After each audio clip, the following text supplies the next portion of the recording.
One of Texas A&M's top transfer portal targets just cut his list of schools down to 2, including the Aggies.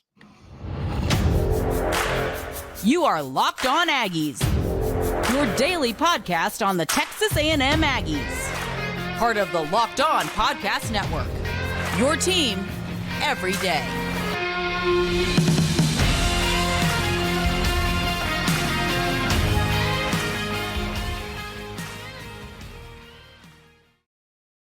Welcome on into Locked On Aggies. I'm your host, Andrew Stefaniak. Thanks for making Locked On Aggies your first listen every single day. Today's episode is brought to you by our friends over at GameTime. Download the GameTime app, create an account, and use code LOCKEDONCollege for $20 off your first purchase. So today we're going to talk about 4 transfer portal targets that the Aggies are after, some harder than others, but these are 4 guys that I really like, that I think could potentially play for Texas A&M next season. The first guy I think is the most exciting, potentially could be the most exciting get of the entire portal period for the Aggies if they were to land this guy, which is Caullin Lacy, the wide receiver out of South Alabama. Last season, 91 receptions, 1,316 yards, and 7 touchdowns. So this kid, the tape on him is truly incredible. I really like this kid. This is a guy, and y'all know how much I love Moose and Noah Thomas and Jade Walker. This is a guy that I think could come in. I really do think could come in and start like that. Now, it'd be a fight. He would have to fight for it. I'm not saying he'd walk in and start, but I think I could see a world where that happens. I mean, that's how good this guy is. Everybody wants him, but he just released his final 2 schools, which included Texas A&M and Louisville. It sounds like Louisville is going to get the last visit, which I never liked that. I never liked that because it's just like, recency bias, and you're there and you feel good about it. And but at the end of the day, when you look at the tape on this kid, he's an SEC ready player. There's no debate to that. I think sometimes we are super quick to, sometimes these players don't transfer well to the SEC. But then you have like a Jade Walker who comes from he comes from a D2 school and is a beast last season. So you don't have, it's not where you come from. It's, what you can turn into when you get here. And this Lacy kid can ball. Really, this kid can ball. I think there's a world where, like I said, I think he could walk in and potentially start for this team. I think that if he didn't think he could start for this team, I don't think he'd be coming, because frankly, at the end of the day, I would just go to Louisville and start if I didn't think I could start at Texas A&M, especially because he wants to get to the NFL. You go have a good season this year at Louisville, at Texas A&M, that becomes much more realistic than at South Alabama. So, I hope the Aggies land this kid because he is a really good football player. I think he comes in, even if it's not in a starting role, he's going to come in and help you. He's going to come in and help you in some capacity. So it'll be interesting to see how this visit goes with Louisville. We'll see if the Aggies get him. I think that he's a guy who can really help you right off the rip. So I like him. Good football player, good stats, good numbers. This guy can ball, and I think the Aggies, if they can get him, it really makes his football team better. The next guy I have is someone who Texas A&M just offered yesterday, but that would be defensive lineman Joey Slackman, the former Penn Quaker from the Ivy League. He was a first-team All-Ivy League selection and an FCS All-American. This guy, this dude can play football. tape on this guy, as much as I love Lacy's tape, and it's not often that I urge y'all to go watch some tape, but go watch some tape on Joey Slackman. Monster. Really, really incredible football player. It sounds like the Aggies are a little bit late to the party on Slackman. I think he's got a visit to Auburn coming up. He already took a visit to Florida, but I don't. One thing I've noticed this portal period is it seems like some players are kind of rushing decisions, and some players are taking their time and saying, "Hey, I'm in the portal. I got time. I'm fine where I want to go." So Slackman is a guy. Hopefully, you can get him to take his time, because this is a guy who can come in. Is he Walter Nolan? Is he Fadil Diggs? No, but he comes in and he fills a hole of a couple of the players you've lost to the portal, being one of the best defensive linemen, I think, in the entire portal based on tape. I mean, and a lot of people say, well, and this is where we have the technique discussion. A lot of people say, well, he played at Penn. Like, how's that going to translate to the SEC? The technique's there. This dude is strong. He's a decorated wrestler. He's just a strong guy who can throw people around. He's got good technique. He's got a quick first step. He can get pressure on the quarterback at, his frame. I believe he's 6'5", 300 pounds. This dude can play football, and I think the Aggies need to put the full court press on him, because right now, if I would lean toward him going elsewhere. But man, if you could get him, this would be a huge get for the Aggies. The next guy I have is Makylan Pounders, which, I mean, you can talk about a great offensive line name like James Beef. That's not a real person, but like that'd be a great offensive line name. Pounders is a great offensive line name. So Texas A&M offered, I believe they offered him yesterday as well. Let me double check on that. I want to see exactly when they offered him, so we know that yes, it was a day ago. Same guy here. I mean, he has gotten he entered the portal on the 7th. He has gotten a ton of interest since entering the portal. Let's see some of the schools that have reached out: Auburn, Texas A&M, Oklahoma State, Mississippi State, Washington, South Carolina, Arkansas, Florida, Missouri, Ole Miss, Tennessee. You get it. He's a hot commodity in the portal. And it sounds like some of the early schools, Auburn, I got a visit, and somebody who's in Mississippi State's getting a visit. I think getting him in for a visit would be great. I like the tape on him. The PFF grade at Memphis wasn't perfect. It was a 63.3. He graded out of the 55 in the run game and a 70 in pass protection. But 6'5", 290. I think this guy'd have to. I think I'd like to see him put on a few pounds to be kind of SEC ready. But I think you could do that. It's not. I wouldn't have a ton of concern there. But once again, I think that Mississippi State and Auburn, those are the two schools that have gotten visits so far. I always lean there when I see that. But I mean, the Aggies offered late. Hopefully, if they put the full court press on, I think they could land them. It just depends how bad the staff wants them, how bad are they going to go after them. That's what it's going to come down to. So it'll be interesting to see if the Aggies get a visit from Pounders. I think you could potentially see that, but we'll just have to wait and see. But this kid can play, and I think he could be SEC ready relatively soon with a little bit putting on 10 pounds of muscle, which is very doable for these Division I athletes. We're going to talk about one more player in the portal that the Aggies are going after, and then we're going to talk a little bit about the 2024 season again, and I kind of want to take another stab at next year and talk about the schedule and see if I can change some people's minds. So we will do that coming up right here on Locked On Aggies.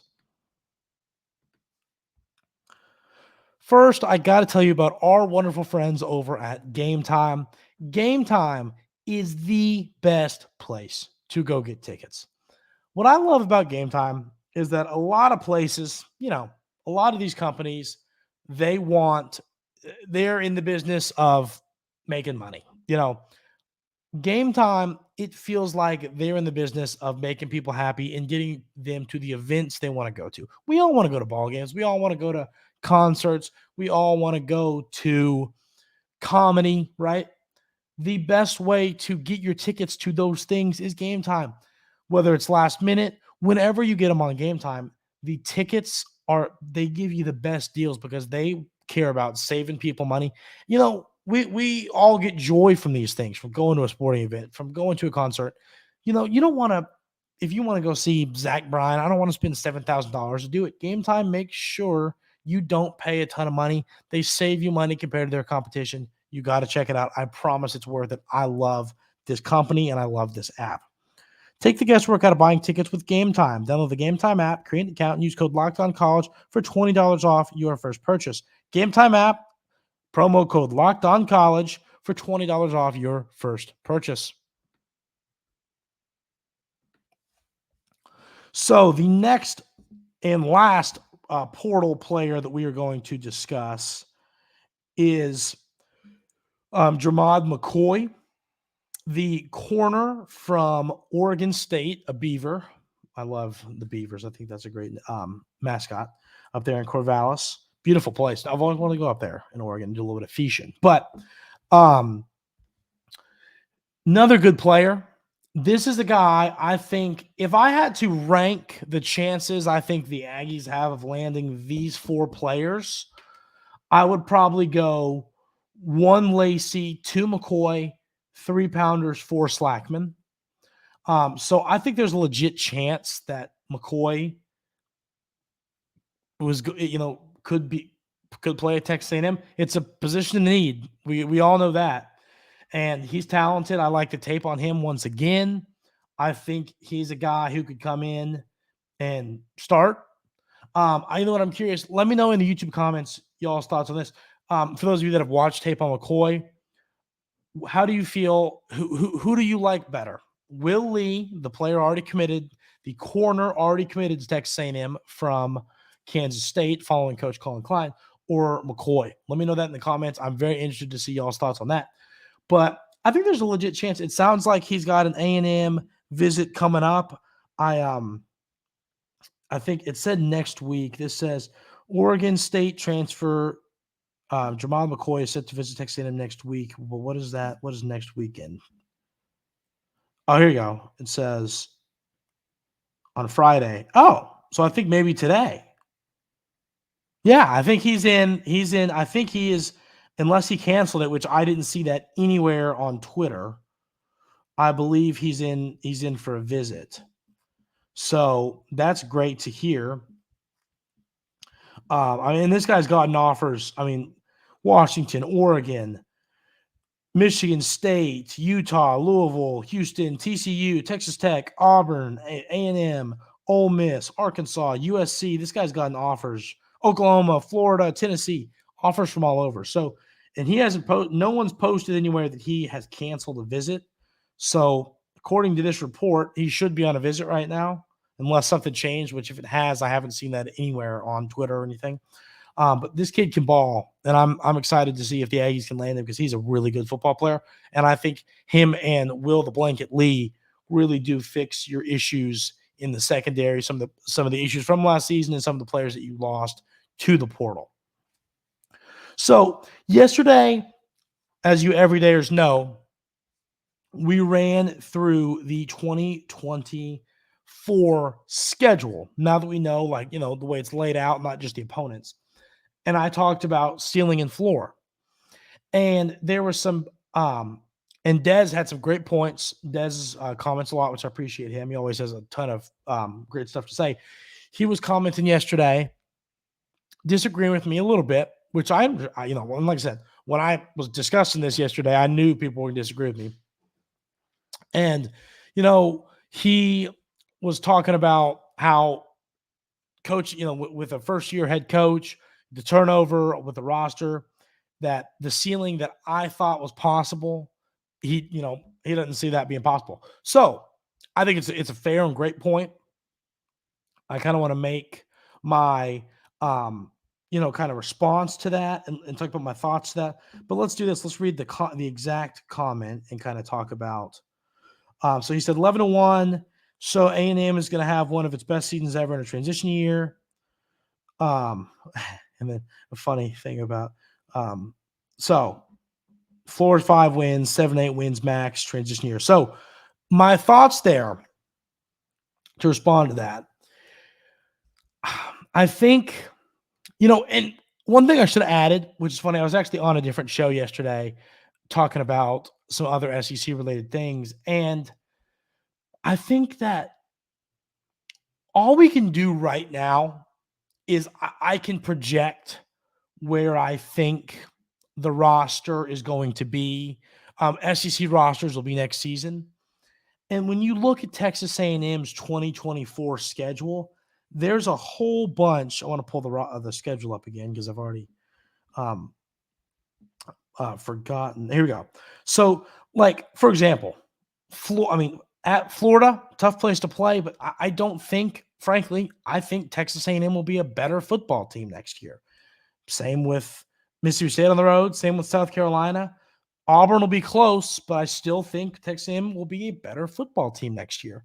And if I'm off on that, and that's kind of my point is it's hard to project these things right now because there's going to be injuries and roster turnover and stuff that we just don't even really know. So my response would be, in this new world of college football, we know that you can flip a roster around quickly.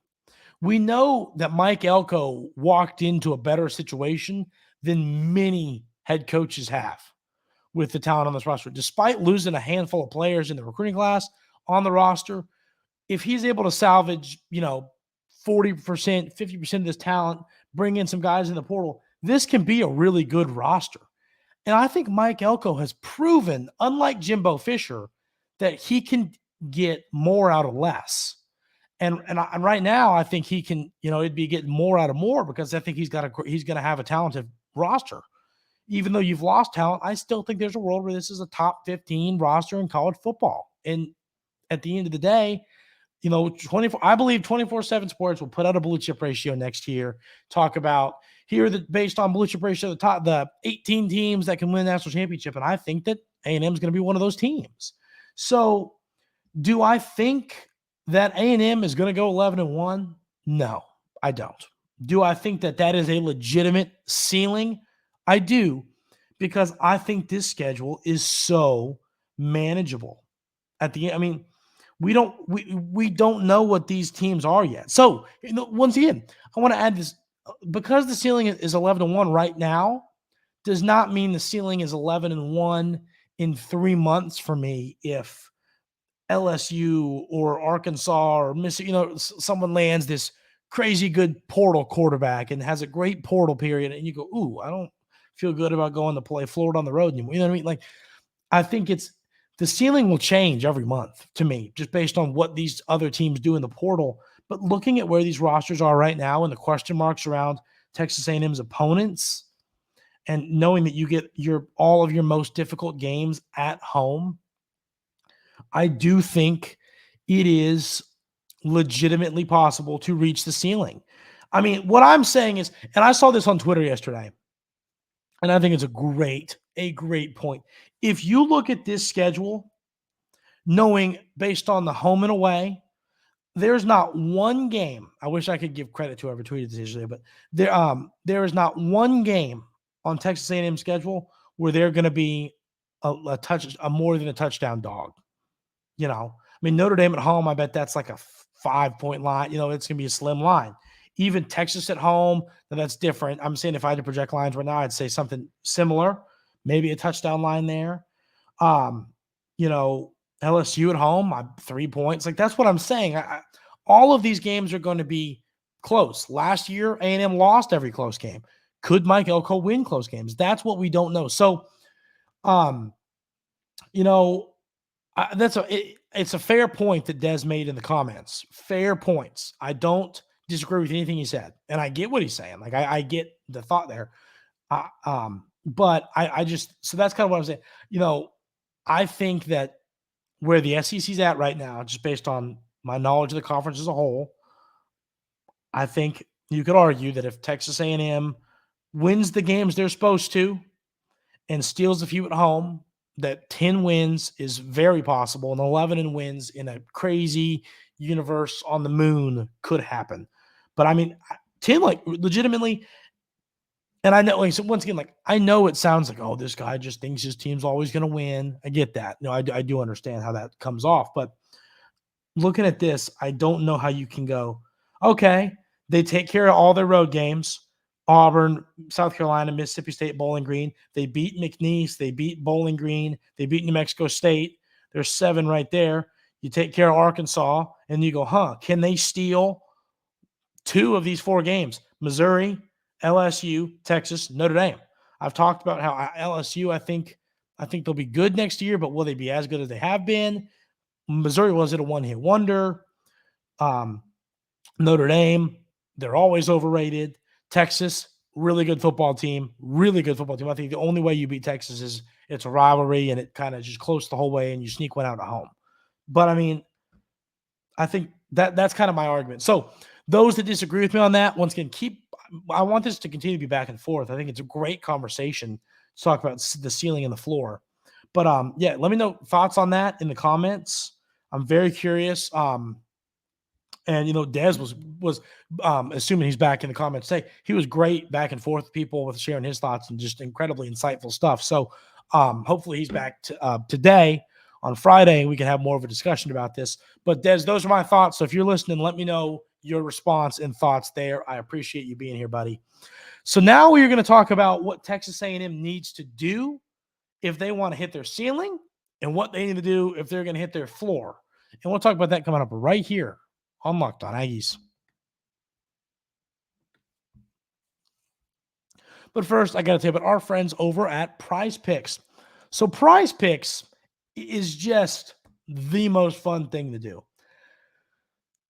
Ladies and gentlemen, Austin Eckler had a really bad night for me last night. It was a bad night for anybody associated with the Chargers.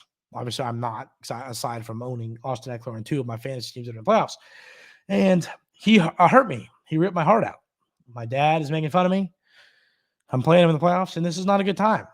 So, assuming I lose in the playoffs, which is the way it's looking now, you know what I'm going to do? I'm going to go play Prize Picks because it's a ton of fun. Those of you that are with me, lost in your fantasy playoffs, I get it. Well, you haven't lost yet, but you could be on the way like me if you had Austin Eckler. And, hey, Prize Picks is a ton of fun. They give you a number. They say higher or lower. They'll give you passing yards. And you click higher or lower. If you would have taken lowers on Austin Eckler, you would have been a happy human being yesterday. Prize Picks is a ton of fun. I love using it. You've got to go check it out. Go to prizepicks.com/LockedOnCollege and use code LockedOnCollege for a first deposit match up to $100. That's prizepicks.com/LockedOnCollege for a first deposit match up to $100 when you type in promo code LockedOnCollege. So, the path, I think, to the ceiling for this Texas A&M team, it's pretty simple. I think thing one is you got to go and in the portal, you got to pick up some dominant offensive linemen, or however you do it, whether you could develop the players in your roster, that's fine, but you have got to have a better offensive line next season. I talked about the importance of offensive line so much here on Locked On Aggies. And it's everything. If you don't have an offensive line, you can't be successful. I don't care how good your quarterback is, how good your running back is, how good your receivers are, tight ends. If your offensive line can't give the quarterback time and can't create holes for your running game, none of it matters. Everything starts and ends with the offensive line. You have to have a good offensive line. So that is number one from path to the ceiling for this team. And then the next thing I have here is Caullin Klein is elite. I think Coach Caullin Klein, if he becomes an elite offensive coordinator, the sky's the limit for this team. I think he's a young and up and coming guy. He's going to be one thing I would tell you. I don't think Coach Caullin Klein's going to be here forever. I'm hoping that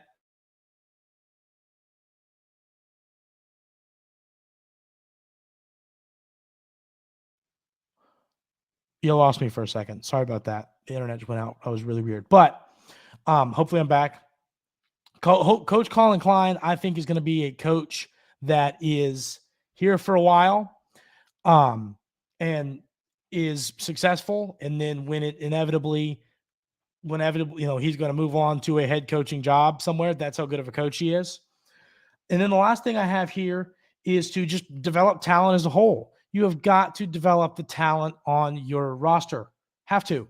If you don't develop the talent on this roster, we're going to be in the same situation as last year, but I think Coach Elko is going to be able to do that. I think he will be able to develop the talent on the roster. Path to the floor is, Coach Elko prove he's not really going to develop talent, kind of like the flip side of that. I think the other thing is losing Terry Bussey. I mean, just what we saw from him the other day, this dude is going to be a star in college. I'm convinced. There is no changing my mind on that. He's going to be an absolute monster. So you can't lose him. You just can't. And then I think if you don't, bring in some offensive linemen from the portal, wherever, you have to have some offensive linemen if you want to succeed next season. You have to have some talented ones. So I think those are the path to the ceiling and the floor. And we'll have a more in-depth conversation on that. But that is going to do it for today's episode of Locked On Aggies. I'm sorry I just cut out there for a minute, but with me recording in the morning, I have to I don't know what happened there. That was really weird. Internet went out. That hasn't happened in a while, but it literally shut off and came back on. So sorry about that. Hopefully it was quick. Hope everybody has a great rest of your Friday. Appreciate you tuning in this week at Locked On Aggies. Thank you for being here. Let me know thoughts on our conversations today in the comments, and we will see you on Monday.